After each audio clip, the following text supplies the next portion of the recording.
Le changement de comportement peut aider à sauver des vies, là où les croyances risquent de conduire à des situations irréversibles. Dans la Chopo, un jeune homme a eu la vie sauve grâce au courage et à l'attention de son oncle Junior. Après de fortes fièvres, les boutons ont apparu dans tout le corps. Ça nous a effrayés. Comme il y a une semaine passée, il était en voyage et on a pensé que c'est de là où il était en voyage qu'on a jeté ces mauvais sorts.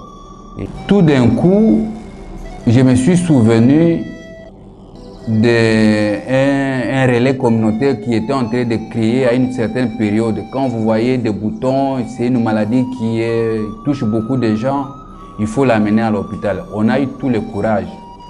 D'ailleurs, on a eu peur de même de les toucher. On a profité en soirée, quand le soleil était presque tombé, on l'avait acheminé à l'hôpital. C'est arrivé à l'hôpital qu'on nous a dit que non, ça ce n'est pas les mauvais sorts, ça c'est une maladie qui touche maintenant beaucoup de gens dans notre pays. Et on l'a appelé, ils ont dit, c'est monkeypox. À en croire le virologue, le docteur Jean-Jacques Mouyembe, le Mpox est une maladie d'origine animale très répandue et qui constitue une urgence de santé publique. L'INRB a conduit des études avec les partenaires. Il y avait d'abord une étude sur la surveillance générale, et ça nous l'avons conduite avec l'Université de Los Angeles à Californie, UCLA. Et cette étude a montré que les cas de monkeypox ont augmenté au moins 20 fois plus par rapport aux années antérieures. Et maintenant, en 2022 ici, ça a été déclaré une urgence de santé publique de portée internationale. Donc, ce virus ou cette maladie, qui était une maladie négligée, devient maintenant une préoccupation de santé publique. Parce qu'il y a eu un autre mode de transmission du virus, la transmission sexuelle. Le Mpox se manifeste notamment par de fortes fièvres et une éruption cutanée. Dr Belinda est épidémiologiste. C'est à partir de signes. Chez les êtres humains, c'est plus patent. Ce sont des éruptions cutanées. Quand on dit éruption cutanée, on peut dire des boutons pour faire plus simple. Éruption cutanée sur la peau. Et ces éruptions, au fur et à mesure que ça avance, ça se desquame. Vous avez l'impression qu'il y a des peaux qui sont tombées et autres. Et au début, ça a fait soudre un liquide. On dit ce sont des vésicules. En fait, il y a un liquide au niveau de ces bulles-là. Mais ce n'est pas suffisant. Au-delà de ça, il y a d'autres signes. On peut avoir de signes pulmonaires, par exemple. On peut avoir la toux, des problèmes respiratoires. On peut avoir la fièvre. Les signes patents de Mpox, ce sont ces éruptions cutanées. C'est vraiment comme les éruptions que les gens ont quand ils font la varicelle ou quand ils font la rougeole. Dès l'apparition de ces signes, il faut aller voir un personnel de santé qui pourra consulter et essayer d'amener à un diagnostic. Les animaux retrouvés morts ne sont pas un don du ciel comme on le croit. Ils peuvent être un vecteur de maladie. En République démocratique du Congo, 21 provinces sur 26 que compte le pays ont enregistré des cas de Mpox. L'Équateur, le Sankuru, la Chopo, la Chouapa ainsi que les Maïndombe forment les pelotons de tête avec plusieurs cas notifiés cette année. La ville de Kinshasa connaît un épicentre dans la commune de Makala avec 7 cas enregistrés, a laissé entendre Dr Belinda. Et en tant qu'épidémiologiste, j'ai fait le terrain souvent. J'ai travaillé dans la lutte contre la maladie virus Ebola au Nord Kivu, de 2018 jusqu'à 2020 pendant 2 ans.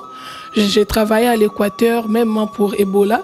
Et je suis allée à la Chouapa pour la sensibilisation de la communauté contre le Mpox, à l'époque en 2017. Et déjà à l'époque, le Mpox battait le plein. C'est comme ça que vous entendrez, on vous dira que la Chouapa est endémique. Quand on trouve à la Chouapa 1 ou 2 cas de Mpox, ça ne signifie pas épidémie. Parce que ça sévit là-bas comme le paludisme sévit à Kinshasa.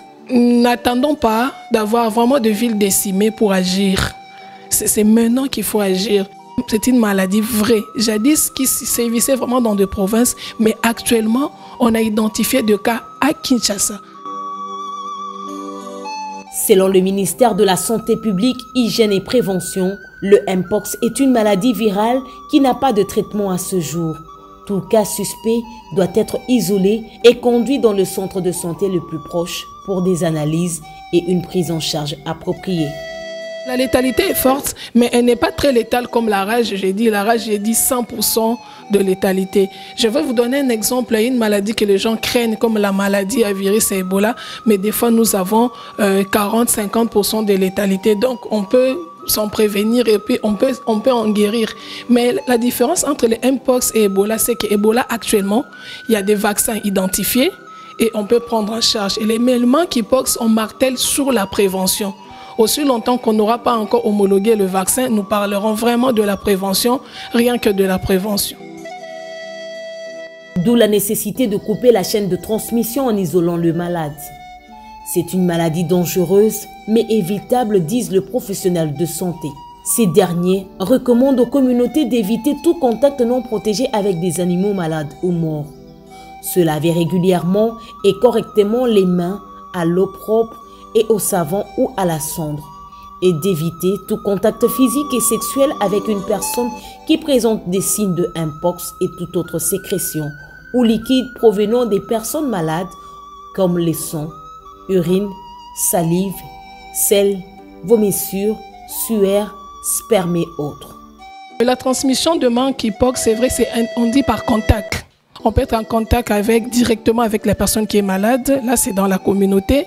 On peut être en contact avec les sécrétions via les habits et autres. Quand je parle des sécrétions, ce sont tous les liquides qui ressortent du corps humain. Mais le contact premier, c'est fait dans la forêt. C'est un chasseur qui est tombé sur un gibier qui a été contaminé et qui les ramène à la communauté. C'est lors de manipulation que ces chasseurs-là sera contaminé et de proche en proche, il peut contaminer sa famille et tous les autres. La contagion s'opère aussi de l'animal malade avec ou sans signe à la personne non malade, de la personne malade à la personne non malade ou encore de la mère malade à l'enfant. Ces précisions sont de Pascaline Mbangou, secrétaire générale à la pêche et l'élevage. Une étude a révélé une séroprévalence de monkeypox de 2% chez les petits mammifères sauvages à Bouendé, dans la province de Tchouapa. Une probabilité est l'impact qu'au moins un commerçant de la viande de brousse vivant dans les provinces non touchées par le monkeypox soit contaminé par le virus de monkeypox suite à la manipulation du gibier infecté en provenance des provinces frontalières en épidémie de monkeypox sont élevés en partant du principe qu'il existe une possibilité d'importation du gibier infecté depuis les provinces limitrophes touchées. Barrer la route à la propension de Mpox voudrait que la communauté soit informée sur les maladies zoonotiques, lesquelles sont à l'origine de 75% des maladies infectieuses émergentes et réémergentes de l'homme. D'où l'urgence de la sensibilisation pour un changement de comportement vis-à-vis des animaux vivants ou morts.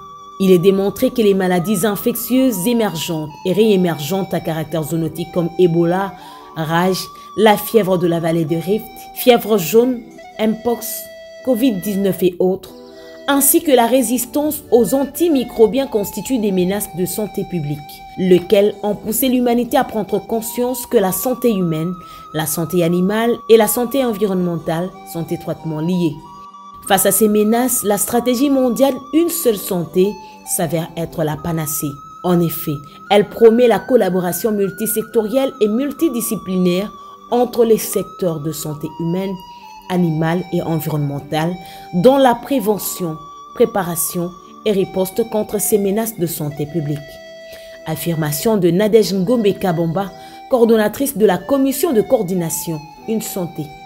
Maintenant là, pour faire face à ces situations complexes de santé, il nous faut appeler à un changement de comportement. C'est pourquoi j'ai insisté sur le fait que ce n'est plus seulement le secteur santé de l'homme qui sera impliqué dans cette approche pour pouvoir résoudre la question qui se présente à nous, mais il faudra impliquer les autres secteurs qui feront à ce que dans les temps, comme on pensait que c'est un don de Dieu, quand on voit un animal mort et puis on le ramène à la maison, mais non, par contre, Il faudra apprendre à la population de ne plus consommer cet animal en disant que c'est un don de Dieu parce qu'on ne sait pas de quoi il est mort. Cependant, selon une étude qualitative sur les zoonoses prioritaires en République démocratique du Congo, menée en 2021 par le projet de l'USAID Breakthrough Action, dans 3 provinces échantillons, à savoir le Sud Ubangi, le Congo central et le Haut-Lomami, le comportement à risque demeure d'abord d'ordre de connaissance. À l'exception des agents de santé et vétérinaires qui ont un bon niveau de connaissance, les autres groupes sociaux n'ont qu'une faible connaissance de zoonoses, leur mode de transmission, des signes et le risque que ces maladies représentent pour leur santé. Pour tordre le cou au manque d'informations, une campagne de sensibilisation a été menée dans certaines provinces, entre autres la province de la Chopo et Maniema. Elle a porté sur les risques liés aux maladies zoonotiques et les stratégies de prévention. La coordonnatrice de la commission de coordination Une Santé a saisi l'occasion pour exhorter les communautés congolaises. Je peux parler du Sud-Ubangi, de la Chuapa, du Maniema et du Sankourou.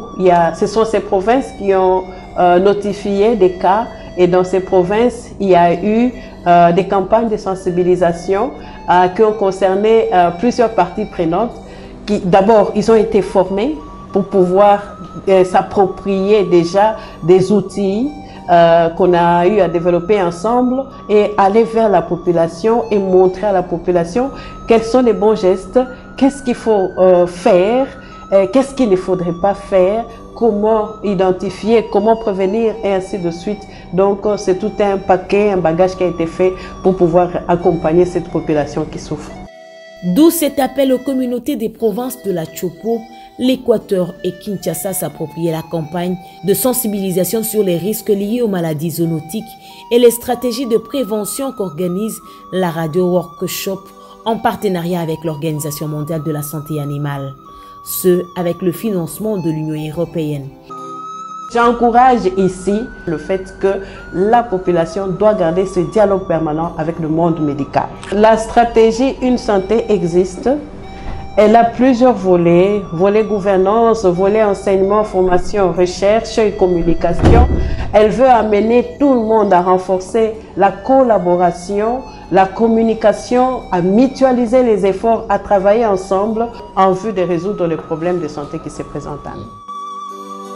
Notons par ailleurs que la République démocratique du Congo compte 6 groupes de zoonoses prioritaires, à savoir la rage, les fièvres hémorragiques dont la maladie à virus Ebola et la fièvre de la vallée de Rift, les arboviroses dont la fièvre jaune, les salmonelloses, le mpox et les grippes dont la grippe aviaire et la Covid-19.